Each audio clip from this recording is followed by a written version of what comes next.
ಜಿಲ್ಲಾಡಳಿತದ ವತಿಯಿಂದ ರಾಷ್ಟ್ರಪಿತ ಮಹಾತ್ಮ ಗಾಂಧಿ ಜಯಂತಿಯನ್ನು ಜಿಲ್ಲಾಧಿಕಾರಿ ಕಚೇರಿ ಆವರಣದಲ್ಲಿರುವ ಗಾಂಧಿ ಪ್ರತಿಮೆ ಎದುರು ಅರ್ಥಪೂರ್ಣವಾಗಿ ಆಚರಿಸಲಾಯಿತು.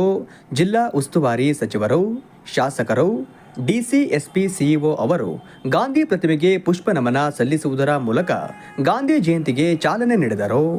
ಶಾಸ್ತ್ರಿಯವರ ಭಾವಚಿತ್ರಕ್ಕೆ ಇದೀಗ ಗಣ್ಯರಿಂದ ಪುಷ್ಪಾರ್ಚನೆ. भारत माता की जय, महात्मा गांधी जी की जय.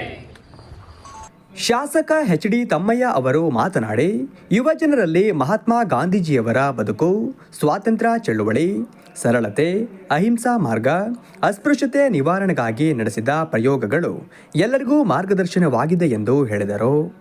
ಚಿಕ್ಕಮಗಳೂರಿನ ಎಲ್ಲ ಜನತೆಗೆ 156ನೇ ಮಹಾತ್ಮ ಗಾಂಧೀಜಿಯವರ ಜಯಂತಿ ಹಾಗೂ 121ನೇ ಲಾಲ್ ಬಹದ್ದೂರ್ ಶಾಸ್ತ್ರಿಯವರ ಜಯಂತಿಯ ಶುಭಾಶಯಗಳು ಹಾಗೂ ನವರಾತ್ರಿ ಹಬ್ಬದ ಶುಭಾಶಯಗಳು.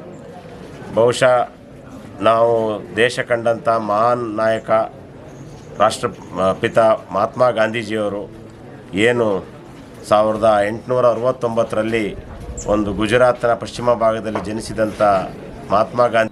ಕಾರ್ಯಕ್ರಮದಲ್ಲಿ ವಿಧಾನ ಪರಿಷತ್ ಶಾಸಕರಾದ ಸಿಟಿ ರವಿ, ಎಸ್ಎಲ್ ಭೋಜೇಗೌಡ, ಜಿಲ್ಲಾಧಿಕಾರಿ ಮೀನಾ ನಾಗರಾಜ್, ಜಿಲ್ಲಾ ಪಂಚಾಯಿತಿ ಮುಖ್ಯ ಕಾರ್ಯನಿರ್ವಹಣಾ ಅಧಿಕಾರಿ ಕೀರ್ತನ, ಜಿಲ್ಲಾ ಪೊಲೀಸ್ ವರಿಷ್ಠಾಧಿಕಾರಿ ಡಾಕ್ಟರ್ ವಿಕ್ರಮ್ ಅಮಟೆ, ಅಪರ ಜಿಲ್ಲಾಧಿಕಾರಿ ನಾರಾಯಣರೆಡ್ಡಿ ಕನಕರೆಡ್ಡಿ, ಹೆಚ್ಚುವರಿ ಪೊಲೀಸ್ ಅಧೀಕ್ಷಕರಾದ ಜಯಕುಮಾರ್, ನಗರಸಭೆ ಅಧ್ಯಕ್ಷರಾದ ಶೀಲಾ ದಿನೇಶ್, ಉಪಾಧ್ಯಕ್ಷರಾದ ಲಲಿತಾ ರವಿನಾಯಕ್, ಬಿಎಚ್ ಹರೀಶ್, ಕೆಟಿ ರಾಧಾಕೃಷ್ಣ, ನಾಗಶ್ರೀ ತ್ಯಾಗರಾಜ್, ಹುಣಸೆ ಮಕ್ಕಿ ಲಕ್ಷ್ಮಣ್, ಪರಮೇಶ್, ಚೇತನ್ ಹಾಗೂ ಇನ್ನಿತರರು ಉಪಸ್ಥಿತರಿದ್ದರು.